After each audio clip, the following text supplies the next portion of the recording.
So let's talk about Maurice de Hond. If you're in the Netherlands, you have definitely heard that name. For decades, he's been all over the place. A pollster, an internet guru, a TV personality. But if you look past all the headlines and the controversies, you start to see this really fascinating, consistent pattern. Okay, let's get into it. Praised, but also reviled. This quote from an old TV appearance just perfectly sums up his entire public life. People either think he's a visionary or a total charlatan, a pioneer or a public menace. With Maurice de Hond, it seems like there is absolutely no middle ground. So why is he such a polarizing figure? Well, it really boils down to this one single thing, a pattern that you see over and over and over again in his career. He is always, relentlessly, the outsider. And it seriously doesn't matter what field we're talking about. Political parties in the 80s? Yep. Big business in the 90s? Check. The justice system in the 2000s? Or even the scientific establishment more recently. De Hond's playbook is always the same. Stand on the outside and question what everyone else has already agreed on. And this quote he has is just a brilliant way to understand his core critique. He uses this sailboat analogy to talk about what he sees as a total lack of vision from people in charge. He's basically saying leaders get so obsessed with perfecting the old thing, building a bigger, better sailboat, that they completely miss the brand new thing, the steamboat, that's about to make their sailboat totally obsolete. So where did this all start? Well, to get that, we have to go back to his origin story as a genuine innovator, a guy who really saw the power of data and technology long before pretty much anyone else. And wow, his rise was just meteoric. It starts in 1976 with a whole new way of polling elections. By the 80s, he's a household name, the guy on TV explaining the political landscape to the whole country. Then in 95, he makes this huge pivot. He writes a book predicting how the internet is going to change society, and just a few years later, he's officially crowned the internet guru of the Netherlands. Now, the really important thing to get here is that his fame was built on a real innovation. His polling method wasn't just about asking people who they were going to vote for. He created this model that mixed survey data with historical election results to correct for real-world biases. For instance, he knew that maybe supporters of a certain party were less likely to answer polls, so his model would actually adjust for that, making his predictions seem incredibly powerful.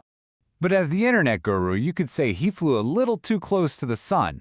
And when that dot-com bubble finally burst, his fall was every bit as spectacular as his rise. He'd founded a company called New Economy. It was supposed to be the vehicle for all his predictions, the thing that would lead the digital revolution. And for a moment, it was a wild success. But it quickly turned into one of the most infamous symbols of the dot-com crash in the Netherlands. And this collapse wasn't just financial. It got brutal, and it got personal. There was a very public, very ugly fight with his board of directors. He was ultimately forced out of the company he founded. The whole thing got so intense that he was physically attacked on the street, and someone even threw a Molotov cocktail into his parked car. It was just an insane time. I mean, it's hard to imagine a more public and complete downfall. You're financially ruined, your reputation is in shambles, and you're being physically attacked. How in the world do you come back from that? The answer seems to be in a motto he got from his father. He who is afraid also gets hit. It's this idea that just cowering in fear doesn't protect you. Inaction can be just as dangerous as action. That philosophy really explains his resilience and what he decided to do next. So true to that motto, he didn't retreat. Instead, de Hond took all that defiant energy and aimed it at a completely new target. He picked a fight with another powerful establishment, the Dutch justice system. As he tells it, it all started with him just being an attentive newspaper reader following this really controversial murder case. But he quickly became completely convinced that the convicted man was innocent and that the police and the courts had made a huge mistake. So he just dove right in. And this quote tells you everything about how he saw this new mission. To him, this wasn't just some legal case. It was a thriller. He felt like he was uncovering secrets and conspiracies so wild that even a novelist like John Grisham couldn't make them up. And here's where the pattern kicks in again. His focus got bigger. It wasn't just about one possibly innocent man anymore.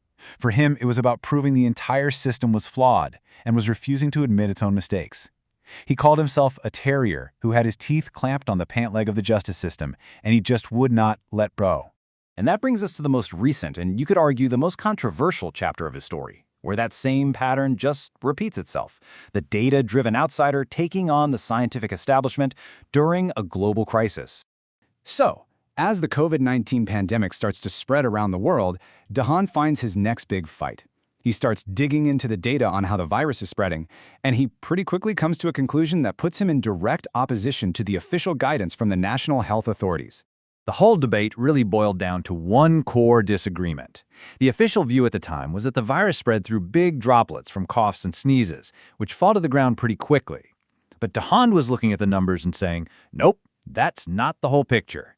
He argued the main way it was spreading was through tiny airborne particles, aerosols, that could just hang in the air for a long time, especially in poorly ventilated indoor spaces. And he wasn't just throwing out a theory. He was pointing to the data. He would say things like, how do you explain the massive outbreak after that soccer match in Italy? Or, what about all these outbreaks at choir practices? For him, the official droplet theory just didn't add up. But airborne transmission in stuffy rooms? That explained everything. The backlash was immediate and fierce. His critics, including many in the medical establishment, didn't just disagree with him. They basically questioned his right to even have an opinion on the matter. He was labeled an anti-scientist, a dangerous amateur causing confusion during a major public health emergency. Which, in the end, brings us to the big question. Is Maurice de Hond a necessary gadfly? Someone who asks the tough questions and forces powerful institutions to defend themselves? Or is he a dangerous maverick, undermining expert advice right when we need it most? His story, stretching across 4 decades, really forces you to ask, what exactly is the role of the public contrarian?